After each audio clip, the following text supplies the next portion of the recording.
Kwa jina naitwa Prosper Aloisi Mtui, ni mwenyeji wa Morogoro mjini. Mimi ni mkulima, nalima mazao ya aina mbili. Nalima zao la mahindi na pia nalima mazao ya alizeti.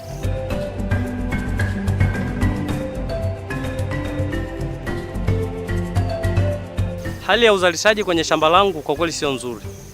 Kwa mfano mwaka huu kilimo ambacho tumekilima mwaka huu cha mahindi pia na alizeti kimetusumbua kwa sababu kama unavyoona hili shamba unaweza kuona kuna mahindi mengine makubwa na mengine ni madogo. Kuna mahindi ambayo tulipanda mwezi wa pili ambapo zilinyesha mvua, zikanyesha mwezi wa pili zikaisha. Tukapanda mahindi yakaenda, lakini hapo katikati mwezi wa tatu jua liliwaka sana. Mahindi mengine yakakauka, mengine tukang'oa kabisa tukaotesha upya. Kama unavyoona haya kuna mahindi mengine madogo tulipanda mwezi wa 4 mwanzoni. Lakini mvua zilikuja nyingi mno tena zenye mafuriko, mahindi mengine yalichukuliwa mafuriko. Lakini kabla mahindi hayajakomaa ambao yanakaribia sasa kuanza kubeba, mvua zimekatika. Lakini wakati huo tumeshapata hasara, mahindi yameshachukuliwa na mazao, maji yamejaa shambani, mengine yameharibika kama unavyoona, mengine yashabadilika rangi. Kwa hiyo sasa hatutegemei kuvuna chochote kwenye shamba langu mwaka huu. Bwana Prosper, tatizo analima mfumo wa kizamani. Bado anategemea mvua katika uzalishaji wake wa mazao yake.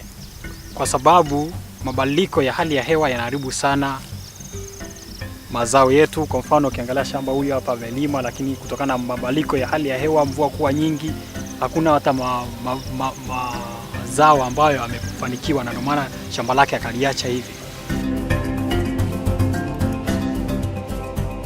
Kampuni International Tanfeed imeanza rasmi tarehe 18 mwezi wa 9 mwaka 2008. Sisi kama kampuni kwenye kuhusika na ununuzi wa material ambayo tunatumia kwenye uzalishaji wa vyakula vyetu vya mifugo, tunanunua kutoka kwa wakulima, na wakulima hao wapo kama kikundi, wameungana kwa ajili ya kutuzalishia ili kufikia lengo ambalo sisi tunahitaji, yani kiasi gani sisi tunahitaji. Kwa sababu kwa mkulima mmoja mmoja hawezi akafikia lengo kwa kiasi sisi ambacho tunahitaji.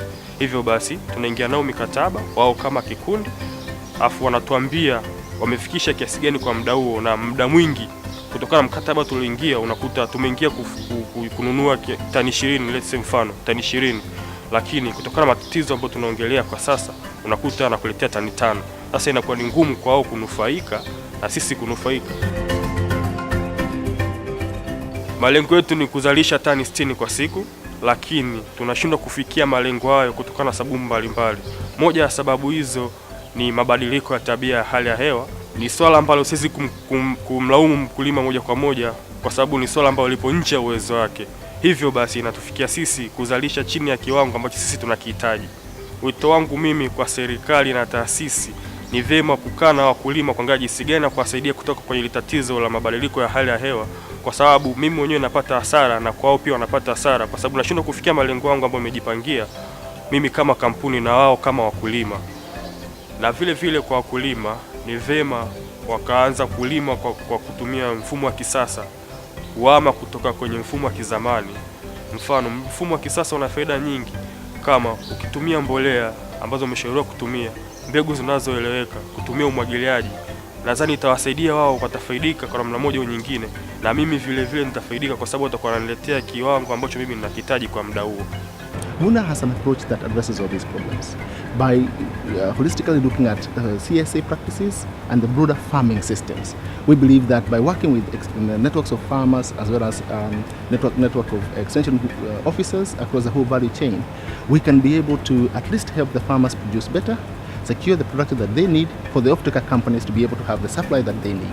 Thereby we have a sustainable way of production, because we have farmers producing what they need within the constraints of climate change, and at the same time we have off-takers taking up the output for the market. It's a win-win situation for both farmers and the market. Across East and Southern Africa, Vuna is strategically involved in several areas. Firstly, strengthening the use and application of evidence to support climate-smart agriculture. And secondly, creating an enabling environment for climate-smart agriculture. And lastly, building sustainable links between farmers, private sector companies, through approaches to deliver climate-smart agriculture that is innovative and effective. Vuna will therefore work with existing extension workers and networks to support farmers to adopt climate-smart farming to improve their production and make it more resilient to climate shocks.